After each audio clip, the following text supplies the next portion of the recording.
మీ పరిశుద్ధ నామను బట్టి నేను స్తుతిస్తూ ఉన్నాం. నీ సన్నిధి ఎంతో విలువైనది. ఆ సన్నిధిని వెతికే భాగ్యం మాకు అనుగ్రహించారు. నీకు వందనాలు. నీ సన్నిధిలో ఒక దినము గడపటానికి మీరు మాకు అనుగ్రహించే ప్రతి అవకాశాన్ని సద్వినియోగం చేసుకునే జ్ఞానం, బుద్ధి, వివేకములు మాకు అనుగ్రహించినందుకు వందనాలు. ప్రభువా, నీ వాక్యమును వినడానికి చెవులిచ్చారు, గ్రహించడానికి మాకు హృదయం ఇచ్చారు. వీటితో మేము గ్రహించి విని నీ వాక్యానుగుణంగా మమ్మల్ని మేము బలపరుచుకుని నడిపించుకున్నట్టుకు సహాయం చేయమని వేడుకుంటున్నాం. నీ వాక్యమును నిండుగా మెండుగా మా హృదయాల్లో ఫలాభివృద్ధికరంగా ఉండి మా ఫలములు నీకు కనపరుచుకునే విధంగా మమ్మల్ని నడిపించమని వేడుకుంటూ ఉన్నాం. చంటి బిడ్డల పెద్దవారిని యవనస్తులను దీవించమని, నీ వాక్యపు సందేశాన్ని విత్తి ఆ శక్తిని, ఆ జ్ఞానమును, వివేకమును ఈ నీ సేవకునికి దయచేయమని వేడుకుంటూ యేసునామమున స్తుతించి ప్రార్థించి అడిగి వేడుకుంటున్నాను తండ్రి. ఆమేన్. ప్రభు తన కృప మన ఎడల కృమ్మరించునుగాక. లూకా సువార్తలో 22వ అధ్యాయంలో మనందరికీ సుపరిచితమైనటువంటి అనేక సందర్భ సహితమైనటువంటి గొప్ప ఆశీర్వాదకరమైనటువంటి వాక్కులు ఉన్నాయి. దాని గురించి దాని మీతో ముగించడానికి ప్రయత్నం చేస్తూ ఉన్నాను. 15వ వచనం నుండి, అప్పుడు ఆయన, నేను శ్రమపడక మునుపు మీతో కూడా ఈ పస్కాను భుజింపాలని మీకు ఆశపడితిని. అది దేవుని రాజ్యంలో నెరవేరే వరకు ఈ జ్ఞానుడు దాన్ని భుజింపనని మీతో చెప్తున్నానని వారితో చెప్పను. ఆయన గిన్నె ఎత్తుకుని కృతజ్ఞతాస్తుతులు చెల్లించి, మీరు దీనిని తీసుకుని మీలో పంచుకొనడి. ఇక మీద దేవుని రాజ్యం వచ్చే వరకు నేను ద్రాక్షరసం త్రాగనని మీతో చెప్తున్నాను. వెంబట ఆయన ఒక రొట్టెను పట్టుకుని కృతజ్ఞత స్తుతులు చెల్లించి దాన్ని విరిచి వారికి ఇచ్చి, ఇది మీ కొరకు ఇవ్వబడుచున్న నా శరీరం, నన్ను జ్ఞాపకం చేసుకున్నట్టుకు దీన్ని చేయడని చెప్పాను. ఆ ప్రకారం భోజనమైన తర్వాత ఆయన గిన్నె పట్టుకుని, ఈ గిన్నె మీ కొరకు చిందింపబడుచున్న నా రక్తము వలన నైనా క్రొత్త నిబంధన, ఇదిగో నన్ను అప్పగింపబను బో అని చేయి నాతో కూడా ఈ బల మీద ఉన్నది. నిర్ణయింపబడిన ప్రకారం మనిషి కుమారుడు పోతున్నాడు, కానీ ఆయన ఎవరి చేతను అప్పగింపబడుతున్నాడో మనుషునికి శ్రమ అని చెప్పాను. వారు ఈ పనిని చేయబో వాడెవడో అని తమలో తాము అడుగు కొనసాగిరి. తమలో ఎవడు గొప్పవాడుగా ఎంచబడునో అని వివాదం వారిలో పుట్టగా, మనం చదివినటువంటి ఈ భాగంలో ఇరువురికి శ్రమలు కనబడుతున్నాయి. ఎవరెవరికి కనబడుతున్నాయి అని ఆలోచన చేస్తే, ఒకటి క్రీస్తు ప్రభు వారు శ్రమ పొందబోచున్నటువంటి సందర్భం కనబడుతుంది. రెండోది ఇస్కరియోతు యోధాకు శ్రమ అక్కడ వ్రాయబడి ఉంది, పొందబోయేటటువంటి విషయం. ఒకని మరణము లోకాన్ని రక్షించడానికి, మరొకని యొక్క మరణము తన యొక్క జీవితంలో నిత్య నరకాన్ని అనుభవించడానికి కొనుబడుతున్నాడు. ఇది భయంకరమైనటువంటి శ్రమ. ఎవరికి? ఇస్కరియోతు యోధాకి. తన యొక్క జీవితంలో ఒకే ఆలోచన. ఏమిటా ఆలోచన అని అంటే, యేసుక్రీస్తు ప్రభువుల వారిని ఎలాగున రాను వారికి అప్పగించాలా, పట్టించాలా అనేటటువంటి ఒకే ఒక్క తాపత్రయము, ఆలోచన మది నిండా నిండిన వాడై, యేసుతో కూడా ఉండిన వాడై తన జీవితంలో ప్రణాళికలను సిద్ధపాటు చేసుకుంటున్నాడు. ఇస్కరియోతు యోధా యేసుతో ఉన్నాడు, యేసుతో నడుస్తున్నాడు, యేసుతో కార్యక్రమాలలో పాలు పంపులు పొందుతున్నాడు. యేసుక్రీస్తు ప్రభులు వారి యొక్క గొప్ప కార్యాలని కల్లారా తన జీవితంలో చూస్తూ ఉన్నాడు. కానీ తన జీవితంలో యేసుక్రీస్తు ప్రభువు వారు ప్రేమించిన ప్రేమను గ్రహించలేనటువంటి అంధకారములో నిలిచిపోయాడు. తన యొక్క జీవితంలో ఇహలోక సంబంధమైనటువంటి ధనాన్ని అపేక్షించేటటువంటి ప్రయాణంలోనే కొనసాగిపోతున్నాడు. బైబిల్ గ్రంథములో బిలాము బలాకు ఇచ్చేటటువంటి ఆ ధనాన్ని ఆశించి పరిగెట్టి తన జీవితంలో నాశనం తెచ్చుకున్నట్లు బైబిల్ గ్రంథంలో మనం చూస్తూ ఉన్నాం. అలాగుననే ధనం వెంబడి పరిగెడుతూ ఉన్నటువంటి ఇస్కరియోతు యూదా కూడా తన కొరకు తానే నాశనాన్ని కొని తెచ్చుకున్నట్లుగా ఇక్కడ చూస్తూ ఉన్నాం. కొందరు ధనమును ఆశించి తమను తామే పొడుచుకుని విశ్వాస భ్రష్టులైపోయారని దేవుని వాక్యం స్పష్టం చేస్తూ ఉంది. యాకోబు రాసినటువంటి పత్రికలో మొదటి అధ్యాయంలో మనం చూస్తూ వెళ్తూ ఉన్నట్లయితే అక్కడ ఒక చక్కనైనటువంటి వచనం రాయబడి ఉంది. నేడైనను రేపైనను ఒకానొక పట్టణమునకు పోయి వ్యాపారము చేసి లాభము సంపాదించుకుందామని చెప్పుకున్న వారులారా, రేపేమి సంభవించునో మీకు తెలియదు గనుక మీ జీవమే పాటిది, మీరు అంతలో కనపడి అంతలో మాయమైపోయే ఆవిరి వంటి వారు కారా అంటూ ఒక ప్రశ్న అక్కడ యాకోబు భక్తుడు రాసి ప్రశ్నించి వదిలిపెడుతున్నాడు. ఎవరి కోసం అని అంటే అంత్య దినాల్లో ఉండేటటువంటి క్రైస్తవ జనాంగము నిమిత్తమేనా, లోకం కొరక అంటే మనుషులందరి కొరకు కూడా ఈ యొక్క ప్రాముఖ్యమైనటువంటి ప్రశ్నను విడిచిపెడుతున్నాడు. క్రైస్తవుడేమి, క్రైస్తవేతరుడే కానివ్వండి, మనిషిని యొక్క జీవితంలో పరుగులెట్టేటటువంటి తాపత్రయము దేని వెంట ఉంది అని అంటే ధనాపేక్ష వెంబడి పరుగులెడుతూనే వస్తూ ఉంది. ఇస్కరియోతు యోధ ధనాపేక్ష కొరకైనటువంటి ఆరాటంతో తన హృదయంలో ఉండేటటువంటి విశ్వాసాన్ని, తన హృదయంలో దేవుని ప్రేమకు ఏమాత్రము కూడా చోటివ్వక తనకు తానుగానే శ్రమను కొని తెచ్చుకున్నవాడుగా కనపడుతూ ఉన్నాడు. ఇక్కడ రెండవదిగా యేసుక్రీస్తు ప్రభుల వారి యొక్క శ్రమను గురించి మాట్లాడడానికి ముందు మనం ఈ విషయాల్ని ధ్యానం చేసుకోవడానికి ఇష్టపడదాం. బల్లను సమీపించాలనేటువంటి తాపత్రయము, ఆశ రక్షింపబడినటువంటి ప్రతి క్రైస్తవుని యొక్క హృదయాలలో, జీవితాల్లో ఉంది. మంచిదే. బల్లను ఆచరించడం వల్ల, లేకపోతే బల్లలో పాల్పంపులు పొందడం వల్ల, బల్లను సమీపించడం వల్ల మనకి ఆశీర్వాదాలు వస్తాయా, క్షేమం వస్తూ ఉందా, మేలులు కలుగుతూ ఉన్నాయా, ఏ విధమైనటువంటి విషయాలు మనం ఎదుర్కోవాల్సినటువంటి వారమై ఉన్నాం అనేది ప్రశ్నించుకోవడానికి అవకాశము ఈ మధ్యాహ్న సమయంలో దేవుడు మనకి ఇస్తూ ఉన్నాడు. అక్కడ మనం చదివినటువంటి ఆ 15వ వచనంలో చూసినట్లయితే యేసు క్రీస్తు ప్రభువు వారు అప్పుడు ఆయన ఏమంటున్నాడు, నేను శ్రమ పడక మునుపు మీతో కూడా ఈ పస్కాను భుజింపవల్లని మిక్కిలి ఆశపడుతున్నాను. బలను సమీపించిన తర్వాత, బలను ఆయన వారికి పంచి ఇచ్చిన తర్వాత ఆయన ఎదుర్కోబోయేది ఏమైనా ఉందా అని అంటే అక్కడ కనబడుతుంది. నేను ఎదుర్కోబోయేది ఏమిటి అని అంటే శ్రమ. ప్రైజ్ ది లార్డ్, హల్లెలూయా. క్రీస్తు శరీరమును మనము అనుభవిస్తున్నాము అని అంటే, క్రీస్తు శరీరమును మనము కావాలని కోరుకుంటున్నాము అని అంటే, క్రీస్తు శరీరమును మనము ధరించడానికి ఇష్టపడుతున్నాము అని అంటే, తినడానికి ఇష్టపడుతున్నాము అని అంటే, భాగాలు అర్థమవుతున్నాయి అనుకుంటున్నాను. ఒకటి ధరించడం, కావాలని కోరుకోవడం, ఒకటి తినడం అని మాట్లాడుతూ ఉన్నాను నేను. ఆమేన్.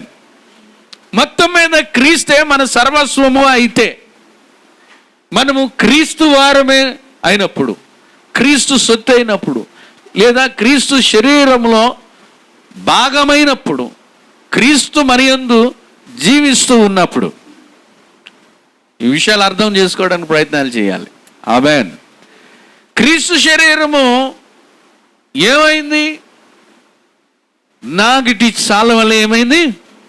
దున్నబడింది, అవమానపరచబడ్డారు, ఆయన ఉమ్ము వేయబడ్డాడు, గడ్డము పెరుగు వేశారు ఆయనది, ఆయన వీపు మీద బరువైనటువంటి సిలువను మోపారు. ఆ యొక్క వీధులలో, యెరూషలేము వీధులలో ఈడ్చుకుంటూ పోయారు.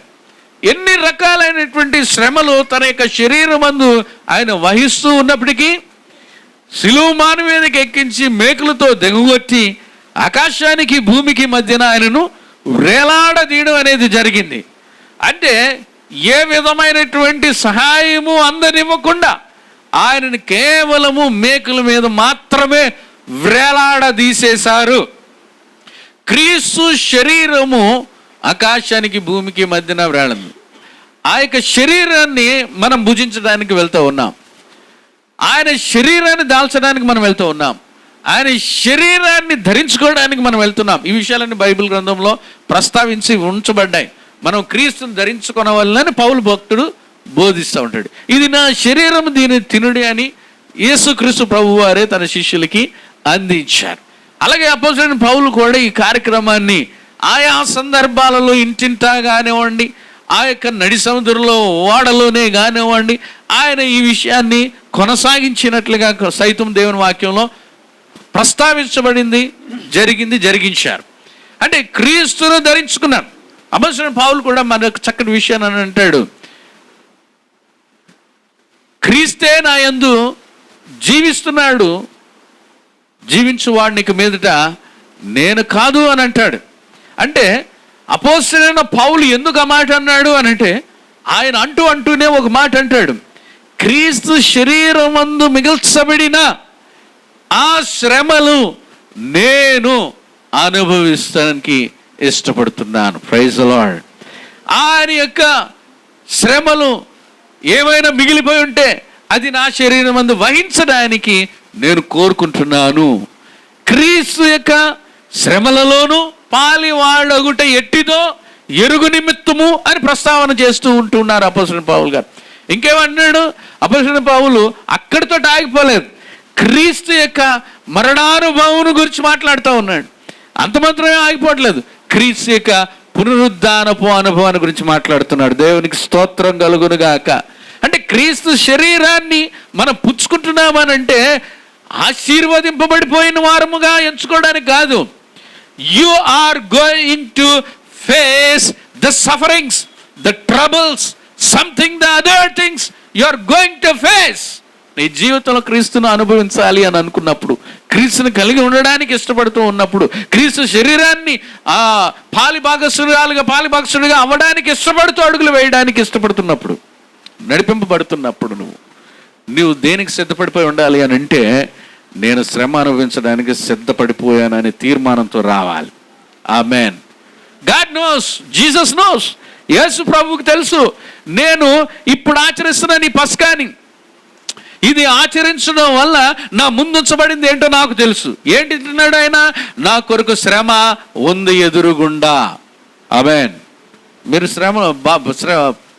బలలో ఆరాధనలో పాలు పంపులు పొందడానికి సిద్ధపడిన వారు అయితే మీరు దీనికన్నా ముందు సిద్ధపడాలో తెలుసా? ఎదుర్కోబోయేటటువంటి నిందలైనా, అవమానాలైనా, ఉమ్ములైనా, అరిచేత దెబ్బలైనా, పిడుగుద్దులైనా, పెరికివేయబడడానికైనా, ఆఖరికి నిస్సహాయ స్థితిలో ఒంటరిగా విడవబడడానికైనా సిద్ధపడితే బల్లలో పాలు పంపులు పొందడానికి, ఆచరించడానికి సిద్ధపడాలి. Praise the lord. Can you follow me? యేసుక్రీస్తు ప్రభు వారు ఏమంటున్నాడు? ఇదిగో నేను ఇది చదవండి 15వ వచనం. ఆ గడియ వచ్చినప్పుడు ఆయనతో కూడా అపోస్తలులు పంక్తిని కూర్చుండి, అప్పుడు ఆయన, నేను శ్రమ పడక మునుపు మీతో కూడా ఈ పస్కాను భుజింపవలని మిక్కిలి ఆశపడుతున్నాను. అయితే ఏంటి నేను ఏం పొందబోతున్నాను అని అర్థం? ఏం పొందబోతున్నాను అర్థం? శ్రమ పొందబోతున్నాను. అందుకు నేను సిద్ధపడిపోయాను కాబట్టి నేను ఇప్పుడు ఎందులో పాలు పంపులు పొందుతాను, ఏది ఆచరించడానికి ఆశపడుతున్నాను అని అంటున్నాడు. పస్కాను ఆచరించడానికి, పస్కలో విరవబడడానికి ఇష్టపడుతూ ఉన్నాను, వధింపబడడానికి ఇష్టపడుతూ ఉన్నాను, పిరికివేయబడడానికి, చీల్చబడడానికి ఇష్టపడుతూ ఉన్నాను. దున్ని వేసేటటువంటి వారికి నా వీపుని నేనేం చేస్తాను? అప్పగించేసుకోవడానికి ఇష్టపడుతూ ఉన్నాను. దేవునికి మహిమ కలుగునుగాక. హల్లెలూయా, హల్లెలూయా. ఇంకా చక్కని మాట ఏంటో తెలుసా? 16వ వచనం అంటాడు, అది దేవుని రాజ్యములో నెరవేరే వరకు ఇక ఎన్నడూను దానిని భుజింపనని మీతో చెప్పుచున్నానని వారితో చెప్పి, అది దేవుని రాజ్యములో నెరవేరు వరకు. ఏది నెరవేరు వరకు? ఏది నెరవేరాలి అంటే మరలా ఇంకోసారి పస్కా ఉందా? అంటే మరలా ఇంకోసారి క్రీస్తు ప్రభు వారు విరవబడాలా? మరలా ఇంకోసారి క్రీస్తు ప్రభు వారు ఏమైనా శ్రమలో అనుభవించాలా? సిలువ వేయబడాలా? కాదు కాదు, సహపంక్తిగా, దేవునికి స్తోత్రం కలుగును గాక, కలిసి ఐక్యతగా అపోస్తులుగా సంఘముగా వధువుగా కలిసి భోజనం చేసేంత వరకు మళ్ళీ ప్రైజ్ ది లార్డ్. కాలము ఎన్నడు అని అన్నప్పుడు ఇక భూమి మీద ఎంత కాలం అయితే ఉందో అంత కాలము కూడా మరలా నేను దీనిలో మీతో కలిసి భుజించును. అక్కడ ఏమి మనకి కనపరుస్తుంది బల్ల అని అంటే ఐక్యతను సూచిస్తుంది. దేవునికి స్తోత్రం కలుగును గాక. ఎందులో ఐక్యత అంటే మనలో మన ఐక్యత గురించి కాదు మాట్లాడుకునేది. మనలో మన ఐక్యతలు ఎలాగుంటాయంటే ఈరోజు హాయ్ అని అంటాం, రేపొద్దున ఏమంటాం బాయ్ అని అంటాం. ఇప్పుడు ఏమంటాం మనం? గట్టిగా చెప్పండి, నోరు లేవా? హాయ్ అని అంటాం, సెకండ్ ఇచ్చుకుంటాం, కౌగులించుకుంటాం, ముద్దులు పెట్టుకుంటాం, ఇచ్చిపుచ్చుకుంటాం, అన్నీ చేసుకుంటాం. మన ఐక్యత ఈరోజు బాగుంది. రేపొద్దున మళ్ళీ ఎలాగుంటుంది? నీ మొఖం నేను చూడండి, నా మొఖం నువ్వు నాతో మాట్లాడదు, నేను నీతో మాట్లాడు. మన ఐక్యతలు అంతలో కలిసిపోతాయి, అంతలో విడిపోతాయి. మనిషి బతుకు అంతే, అంతలో కలుస్తాం, అంతలో ఎగిరిపోతాం. ఆవిరిలాగా మన ఐక్యతలు ఎలాగుంటాయి. కానీ మన ఐక్యత ఎవరితో ఉండాలని దేవుని వాక్యం చెప్తుంది. యేసు ప్రభు చూపిస్తూ ఉన్నాడు ఇక్కడ మనతో అని అంటే, నేను మీలో, మీరు నాలో. ప్రైజ్ ది లార్డ్, హల్లెలూయా. అంటే ఏంటి అర్థం? విడదీయని అనుబంధం, విడదీయని బంధం, విడదీయని ఐక్యత, పెనవేసుకుపోయిన అనుబంధం. దేవునికి స్తోత్రం కలుగును గాక. ఇక ఎవరు విడదీయలేరు అనమాట. మనం పాడుకుంటామే ఒక పాట, ఏమని? విడదీయగలరా ఎవరైనాను మరి ఏదైనాను. ఎవరైనా విడదీయగలరా మనల్ని? చెప్పండి. నో. సమస్యలు విడదీస్తాయా? కష్టాలు విడదీస్తాయా? నిందలు విడదీస్తాయా? అవమానాలు విడదీస్తాయా? కరువు విడదీస్తాయా? ఏం విడదీయగలదు మనల్ని? ఉన్నవైనను రాబోవైనను. చదవండి ఆ మాటలు ఎక్కడున్నాయో. రోమిలు రాసిన పత్రికలో టక్కమని చదవాల. అపోస్తలుడైన పౌలు రోమిలు రాసినటువంటి పత్రికలు చెప్తూ ఉన్నాడు, ఉన్న శ్రమ అయినను, బాధ అయినను, హింస అయినను, వస్త్రైనదైనను మనల్ని ఎడబాపునా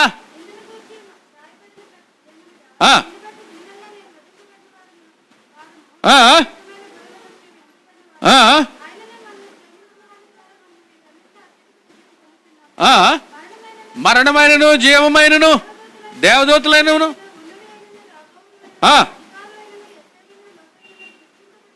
మరి ఏదైనాను దేవుని ప్రేమ నుండి మనల్ని ఎడబాబు నేరమని మీతో రూఢిగా చెప్తున్నాను. స్తోత్రం కలుగునుగాక. హల్లెలూయా. దేవుని ప్రేమ నుండి మనం ఎడబాటు ఎలాగుంటుంది, మన కలయిక ఎలాగుంటుంది, మన బంధాలు ఎలాగుంటున్నాయి, దేవునితో అనుబంధాలు ఎలాగుంటున్నాయి. ఎంత గొప్ప విషయాలు.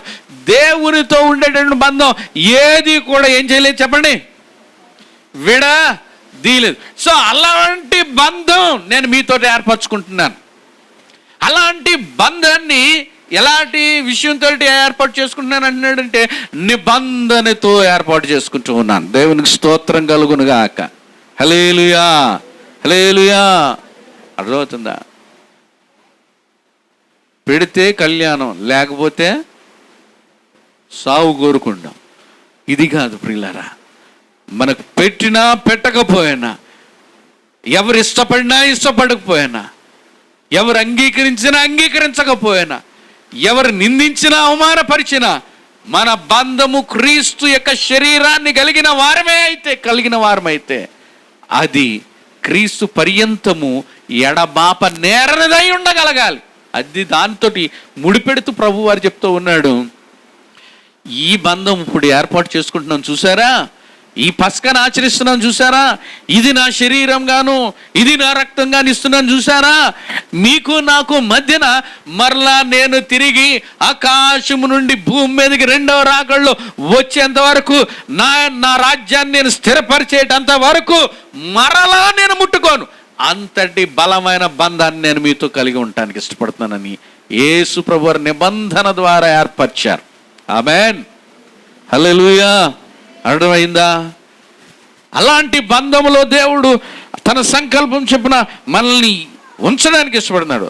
తర్వాత అది నెరవేరేటంత వరకు కూడా ఆయన ముట్టనని ఆయన ఏం చేస్తున్నాడంటే ఒక వాగ్దానం చేస్తున్నాడు, ఒక నిబంధన ఆయన చేస్తున్నాడు. తర్వాత మరొక విషయాన్ని అక్కడే మనం చదువుతూ వెళ్తూ ఉన్నప్పుడు ఇంకో మాట రాయబడి ఉంది.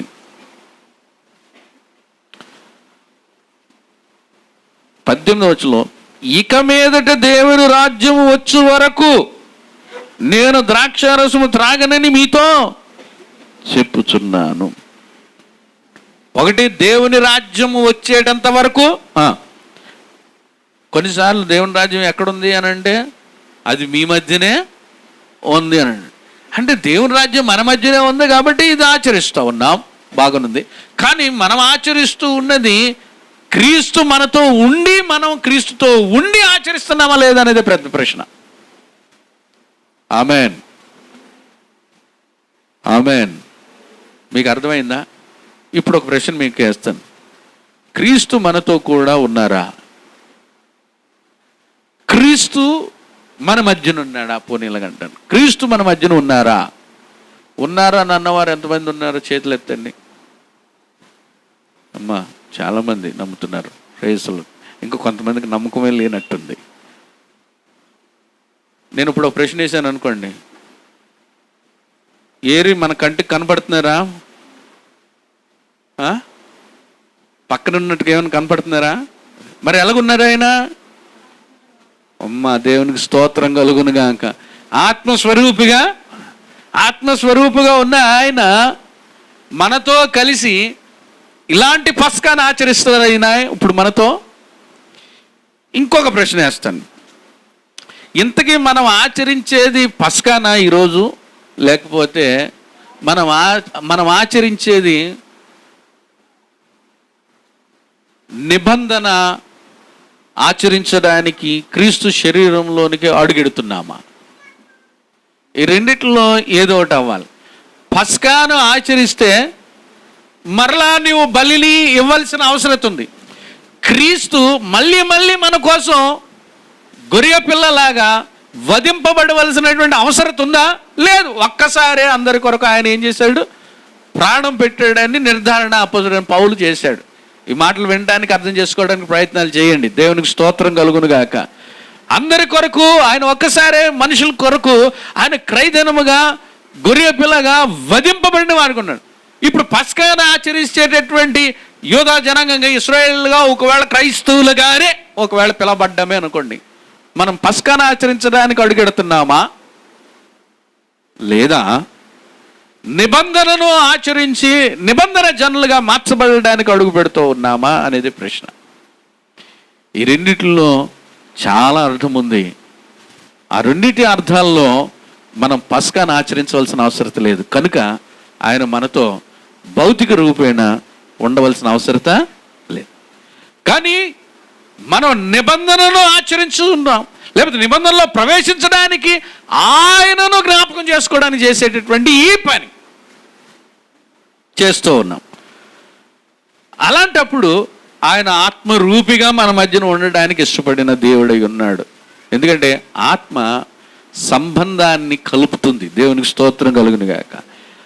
ఆత్మ సత్యములోనికి నడిపిస్తూ ఉంది. ఆత్మ సమర్పణలోనికి నడిపిస్తూ ఉంటుంది. మీకు అర్థమవుతుంది అనుకుంటున్నాను. సో దేవుని యొక్క ఆత్మ నడిపింపులో నీ జీవితంలో ఒక నిబంధన, ఏది ఇంతకు ముందు చేసి ఓడిపోయావో నిబంధనలో, ఏది ఇక నీవు దేవునితో కలిగి నిబంధన చేయలేకపోయావో, ఏది నిబంధనను కలిగి కూడా మరిచిపోయి అనుసరించలేకపోతూ ఉన్నావో, వీటన్నిటిలోనూ బలపరిచే ఆత్మ నియమాన్ని మనం ఇప్పుడు చేస్తూ ఉన్నాం. దేవునికి స్తోత్రం కలుగునుగా. అదే నిబంధన నియమము అని అనుకోవాలి, ఆత్మ నియమము అని అనుకోవాలి. స్తోత్రం కలుగునుగాక. హల్లెలూయా. కాబట్టి గాడ్ ఈజ్ విత్ us. దేవుడు మనతో కూడా ఏమైనాడు? ఖచ్చితంగా ఉన్నారు. Praise the lord. ఎలాగున్నాడు ఆయన? ఆత్మరూపేణ ఉన్నాడు. భౌతిక రూపేణ శరీరధారిగా మాత్రం ఆయన మన మధ్యన లేడు. కానీ శరీరమును జ్ఞాపకం చేసుకోవడానికి పోలిక రూపాన ఆయన మనకు అనుగ్రహించేటటువంటి ఆయన శరీరం రక్తముగా జ్ఞాపకం చేసుకోవాలి. రైట్, ఇక్కడ మరొక విషయంలోకి వెళ్తున్నాను నేను. వాటిని వివరించి ముందుకు వెళ్ళే అంత ఆ ఆత్మ నడిపింపులో మీరందరూ అవగాహన చేసుకోగలిగితే వెళ్ళటానికి అవకాశం ఉంది. కానీ మరొక విషయంలోనికి నేను మిమ్మల్ని తీసుకుని వెళ్ళడానికి ప్రయత్నం చేస్తున్నాను. దేవుని వాక్యంలో ఇక్కడ మనం చదువుకున్న దాంట్లో దీన్ని ఏం చేయమంటున్నాడు? ఇది ఆయన శరీరంగాను, రొట్టెని ఆయన శరీరంగాను, ద్రాక్షారసమును ఆయన రక్తముగాను ఏమన్నాడంటే జ్ఞాపకము చేసుకున్నటకు అని అన్నాడు. లేదా నన్ను జ్ఞాపకము చేసుకున్నటకు దీనిని చేయడి అని అంటున్నాడు.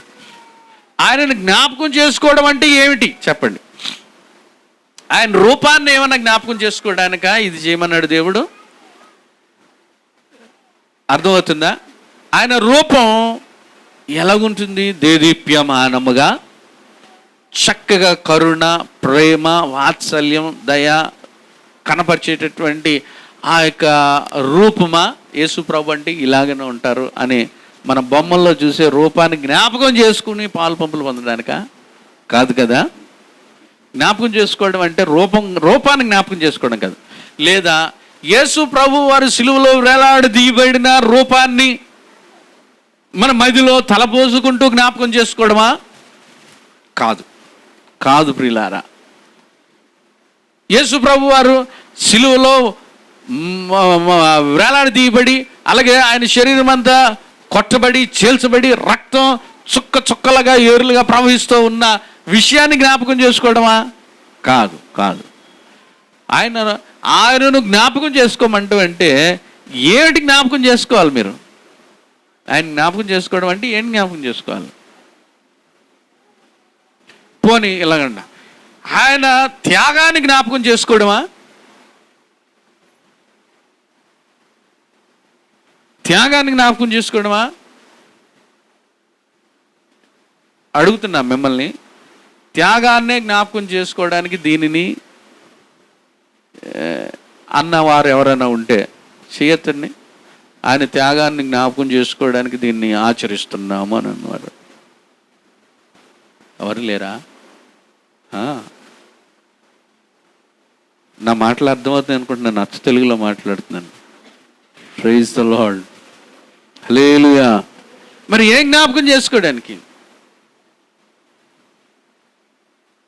అక్కడ మీకు అర్థం దొరికేసింది నేను అడిగిన దాంట్లోనే. ఏం జ్ఞాపకం చేసుకుంటారు మీరు? ఆయన రూపాన్ని జ్ఞాపకం చేసుకుంటాం అన్నవారు ఎంతమంది ఉన్నారు? చేతులు ఎత్తిన పోనీ. ఆయన సిలువలో రూపాన్ని కానీ, ఆయన మరియంతో ఎదిగిన రూపాన్ని కానీ, లేకపోతే ఆయన వీధులలో అద్భుతాలు, ఆశ్చర్యకార్యాలు చేసిన రూపాన్ని కానీ ఏమన్నా గుర్తు చేసుకోవడానికి అన్నవారు ఎవరన్నారా ఇక్కడ? చేతులు ఎత్తండి. అలాంటి వారు కాదు కదా. ఆయన రూపాన్ని జ్ఞాపకం చేసుకోవడానికి మాత్రం కాదు కదా మనం పాలు పంపులు పొందేది. చాలామంది ఏం జ్ఞాపకం చేసుకుంటారో నాకు తెలియదు. కొంతమంది ఇంకా ఇలా జ్ఞాపకాలు చేసుకుంటారు. వారు చేసిన అపరాధాలని, పాపాలని, దోషాలని, అతిక్రమాలని, అక్రమాలని, ఏవేవో అవి జ్ఞాపకం చేసుకుంటూ ఉంటారు. వారు వాళ్ళ స్వంత విషయాల్ని జ్ఞాపకం చేసుకుని ఆయన శరీరంలో పాలు పంపులు పొందుతూ ఉంటారు. అవి జ్ఞాపకం చేసుకుని పాలు పంపులు పొందడానిక ఆయన బలను ఆచరించడం, లేకపోతే పాలు పంపులు పొందడం? అది కాదు. కానీ యేసుప్రభు వారు ఇక్కడ చెప్పింది ఏంటంటే ఆయనను జ్ఞాపకం చేసుకోండి అని. ఏంటి జ్ఞాపకం చేసుకుంటారు మీరు? మీకు ముందే చెప్పాను, త్యాగాన్ని జ్ఞాపకం చేసుకోవడానిక అని అడిగాను. అక్కడే మనకు అర్థం అవ్వాలి ఏమిటి అని అంటే ఆయన సులక్షణాలను, మంచి లక్షణాలని జ్ఞాపకం చేసుకొనొచ్చు. అవి మనలో ఉన్నవలేమో వాటి యొక్క అనుభవాల్లో వాటిని కలిగిన నిబంధనలో మనం అడుగులు వేస్తున్నామా లేదో అని జ్ఞాపకము చేసుకొనొచ్చు. ఆయన లక్షణాలని జ్ఞాపకం చేసుకుంటూ వాటిని మనం అవలంబించడానికి, వాటి విషయమై మనల్ని మనం ప్రతిష్ఠ చేసుకోవడానికి, అలాగున మనల్ని మనం కట్టుకుని ఒక నిర్ధారణలోనికి నడిపింపబడడానికి జ్ఞాపకం చేసుకోవాలి. ఆమేన్. మీరు అక్కడ గమనించారా? యేసుప్రభు వారి యొక్క శిష్యులు లేకపోతే అపోస్తలులు బల్ల దగ్గర కూర్చున్నప్పుడు యేసుప్రభు వారు ఒక మాట అడుగుతారు. ఏమడుగుతాడు? మీలోనే ఒకడు నన్ను అప్పగించబోచున్నాడు అని అనగానే వాళ్ళ ఒక ఆలోచన వచ్చింది అందరిలోని. ఏం ఆలోచన వచ్చింది? ఇంత ప్రేమమయుడు, ఇంత కరుణమయుడు, ఇంత త్యాగమూర్తి, ఇంత బలపరాక్రమలు కలిగిన వాడు, ఇంత శాంతియుతంగా ఉన్నవాడు, ఎవరికి హానిని తలపెట్టినవాడు, ఆయనకి సాధ్యమైనంత వరకు ఆయన అందరికీ ఉపకారాలు చేసుకుంటూనే వచ్చారు. గుడ్డివారు కన్నులు తెరిచాడు ఆయన, చంద్రరోగులు బాగు చేశాడు ఆయన, దెయ్యములు పట్టిన వారిని విడిపించాడు ఆయన, కుంటి వారిని నడిపించగలిగాడు ఆయన, 5 రొట్టెలు 2 చిన్న చేపల్ని ఆశీర్వదించి 5,000 మందికి ఆహారంగా ఆయన పంచిపెట్టాడు. నీటి మీద ఆయన, సముద్రం మీద ఆయన నడిచి వెళ్ళాడు. ఆయన వల వేయడి అని అనగానే 153 గొప్ప చేపలు ఆయన మాట చొప్పున అవన్నీ కూడా వలలోనికి వచ్చేసాయి. ఆయన మాట చొప్పున వల వేసేసరికి ఆయన మాటలో మహత్వం ఉంది, శక్తి ఉంది. ఇలాంటి మహత్వ కలిగినటువంటి ఈయనతో కూడా మనకు అనుబంధం ఉంది. కానీ మనలోనే ఎవడా ఆయనను అప్పగించేసేవాడుగా ఉన్నాడా అని వారిలో వారు ఏం చేసుకుంటున్నారు? చర్చించుకున్నారు. నువ్వా నేనా, నేనా నువ్వా, నువ్వా నేనా? Who is going to do this great are unwanted things? ఎవరు మనలో ఉండి ఇలాంటి పని చేస్తూ ఉన్నారని తమలో తాము యేసును చూస్తూనే, యేసుని గురించి ఆలోచిస్తూనే, ఆయనను కాపాడుకోలేమా? కాపాడుకుందాం. కానీ ఇలాంటి దుశ్చర్య మాత్రం మనలో ఎవడు చేయడానికి వీల్లేదనుకుని ఎవడికి వాడు అనుకుంటున్నాడు. కానీ ఒకడు మాత్రం ఉండిపోయాడు. ఎవరా ఒక్కడు? ఇస్కరియోతు అక్కడే ఉన్నాడు. కానీ ఆయన శరీరము లేకపోతే ఆయన పసకాలో ఆచరణలో పాల్పంపులు పొందడానికి ఉన్నాడు. కానీ ఏం చేయట్లేదండి? ఆ వ్యక్తి నేనే కదా, నేను ఇక్కడి నుంచి ఉన్న పాటను కనుక లేచి వెళ్ళిపోయానే అని అనుకో, లేకపోతే ఉన్న పాట నేనే అని వీళ్ళందరి ముందు నేను ఒప్పేసుకున్నాను అనుకో, ఖచ్చితంగా నన్ను ఏం చేస్తారు వీళ్ళందరూ? యేసు ప్రభు కంటే ముందుగానే నన్ను సాగుగొడేస్తారు. లేకపోతే వాళ్ళతో ఉండేటటువంటి భాగ్యాన్ని, ఇప్పుడు పాలు పంపులు పొందే భాగ్యాన్ని నాకు ఇవ్వరు. కాబట్టి నేను అలాగే కామ్గా ఉంటానని ఏం చేశాడు? ఆయనతో పాటు బల్లలో పాలు పంపులు పొందినట్లుగా మనం చూడగలుగుతాం.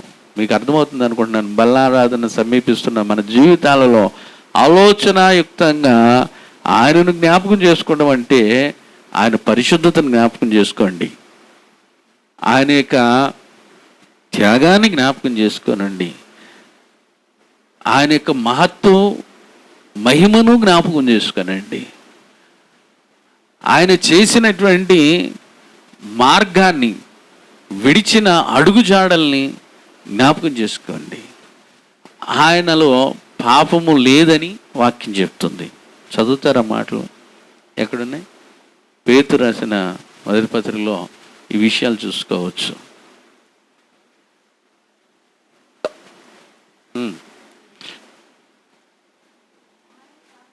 ఆయన పాపము చేయలేదు, ఆయన నోట ఏ కపటమును లేదు, ఆయన దూషింపబడి బదులు దూషించలేదు, ఆయన శ్రమ పెట్టబడి బెదిరింపక న్యాయముగా తీర్పు తీర్చు దేవునికి తన్ను తాను అప్పగించుకొనిను అని ఇలాంటి అడుగుజాడలు ఉంచాడు.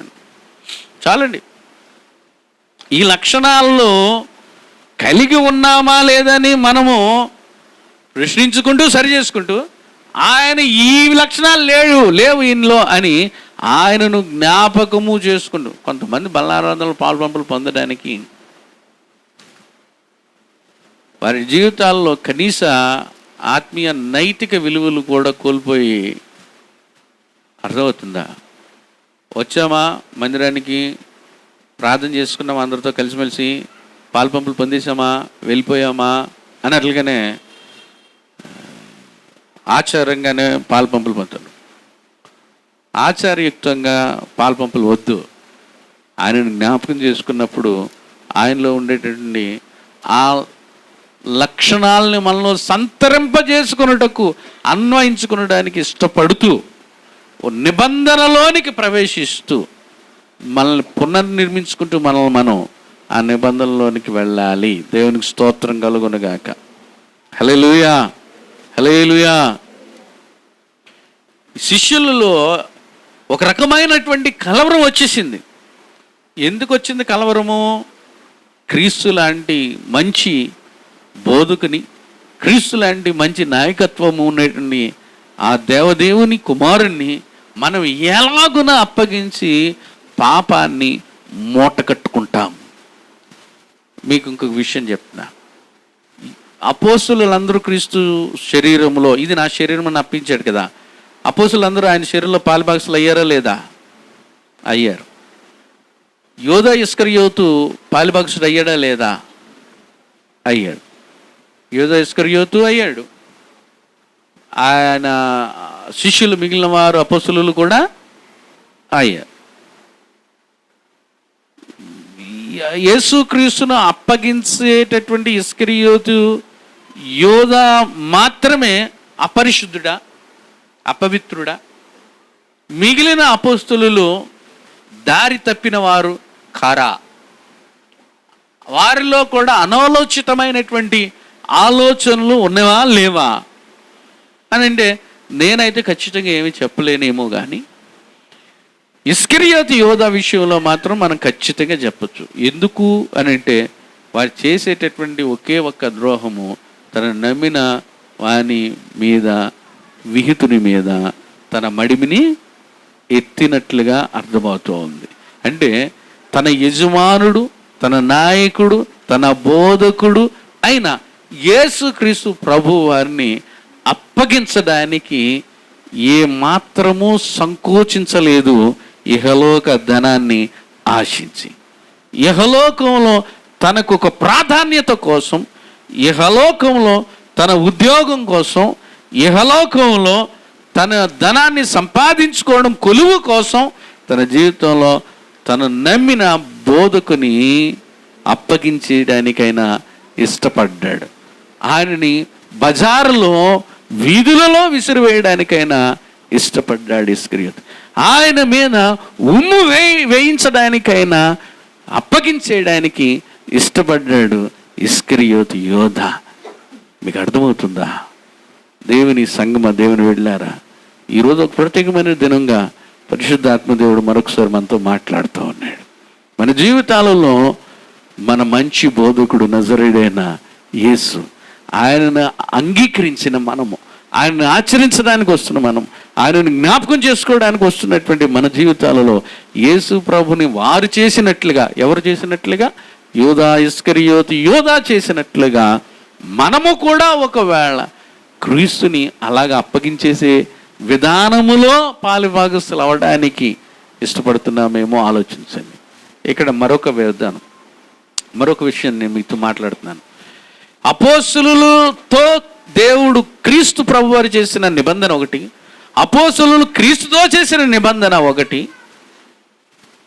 ఇస్కరియోతు యూదా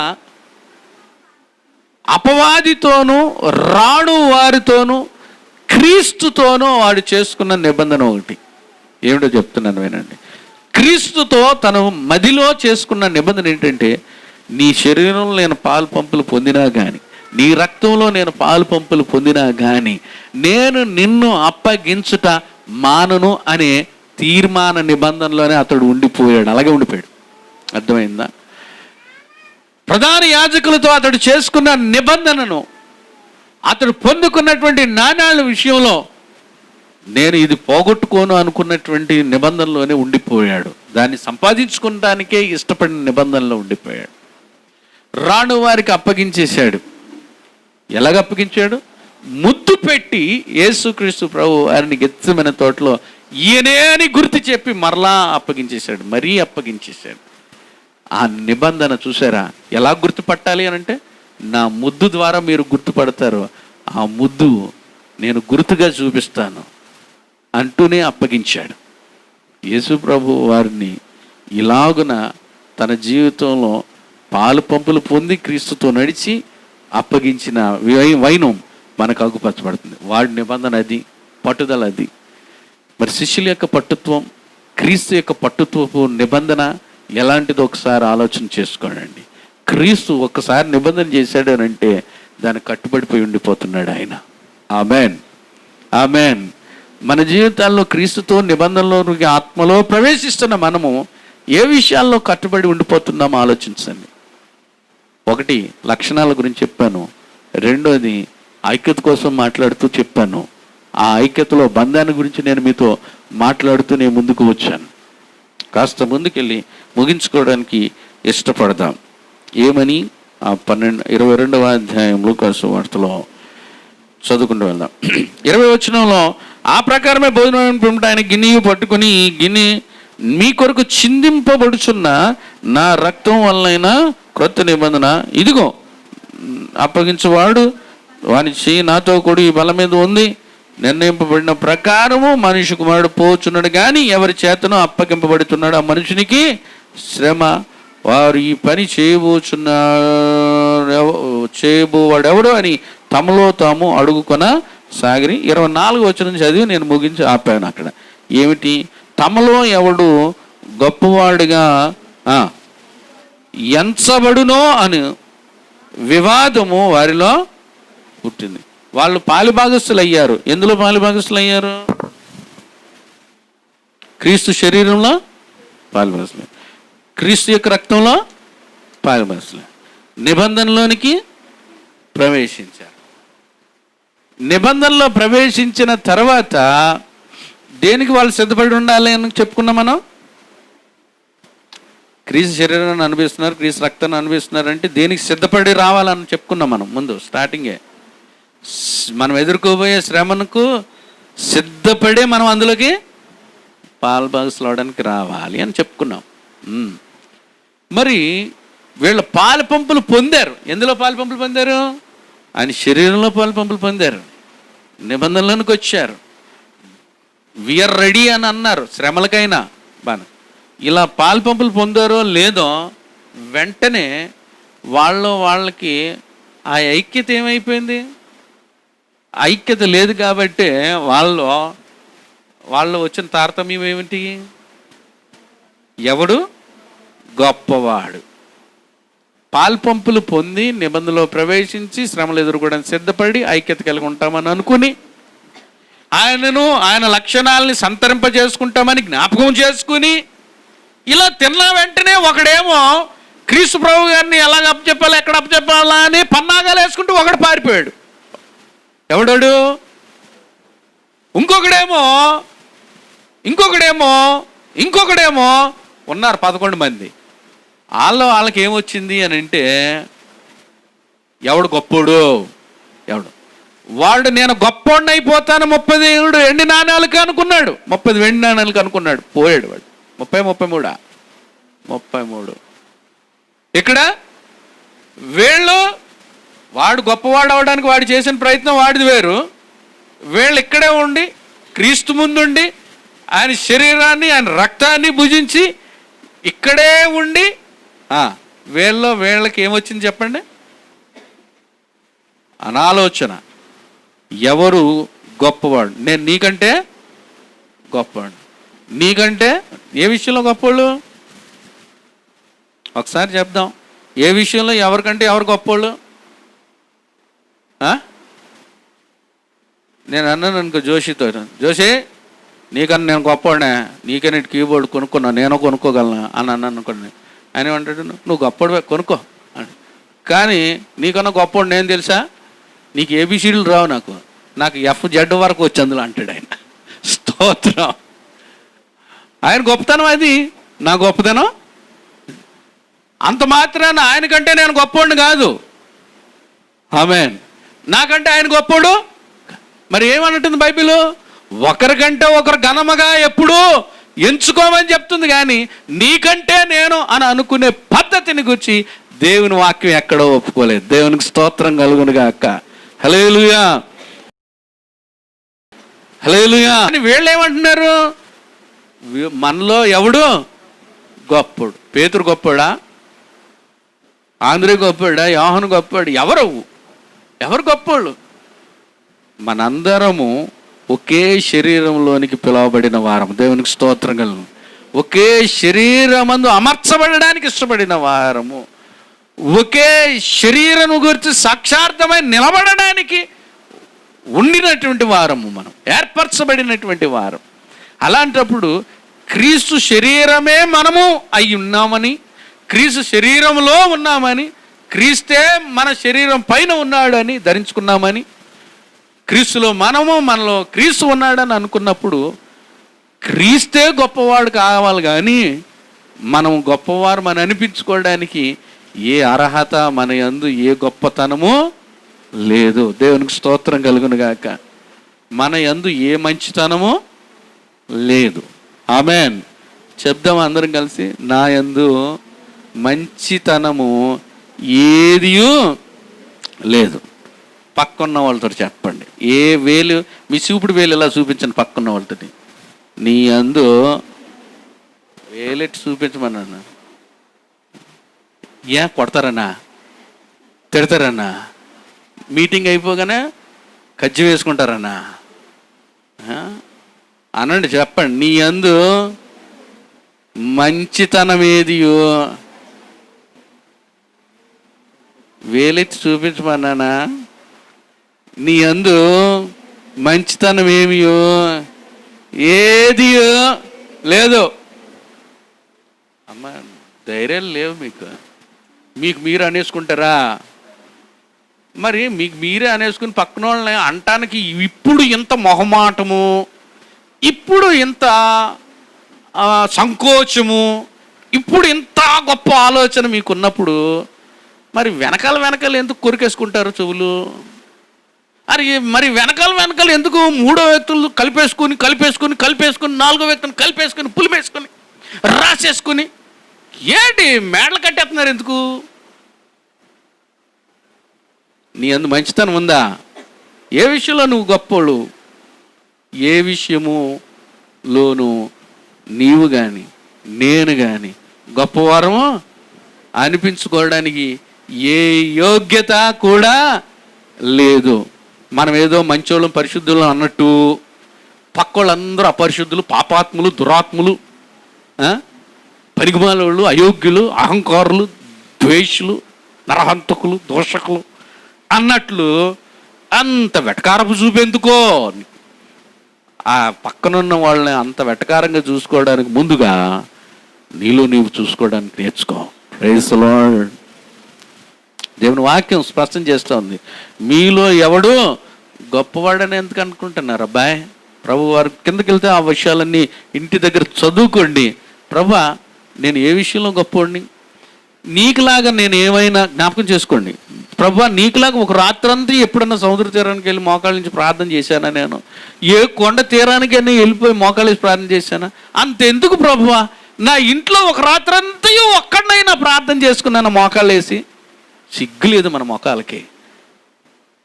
ఎప్పుడు కూడా ఒక రాత్రంతా కూడా ఆత్మల రక్షణ కొరకు కానీ, కుటుంబాల క్షేమం కొరకు కానీ, సంఘ క్షేమాన్ని గురించి కానీ ప్రార్థన చేసిన అనుభవాలు లేవు మనకి.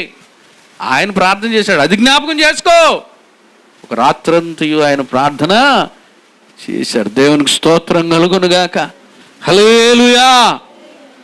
యేసుక్రీస్తు ప్రభు వారు దేవుని రాజ్యం సమీపిస్తుందని, ఇదిగో నేను మీ కొరకు క్రైదనముగా అర్పింపబడడానికి లోకానికి వచ్చానని, మారు మనసు పొందండి, రక్షణ పొందండి అని చెప్పడానికి వచ్చానని తన్ను తానుగా దేవుని కుమారుడిగా కనపరుచుకున్న యేసు నిత్య జీవం ఉందని ప్రకటించాడు. ఆయన జ్ఞాపకం చేసుకో. ఆయన ప్రకటించిన తీరుని జ్ఞాపకం చేసుకో. అది జ్ఞాపకం చేసుకో. నువ్వు ఆయన గూర్చి సాక్షార్థమై ఉండలేవు. బల్లలో పాలు పంపులు పొందుతున్నావు.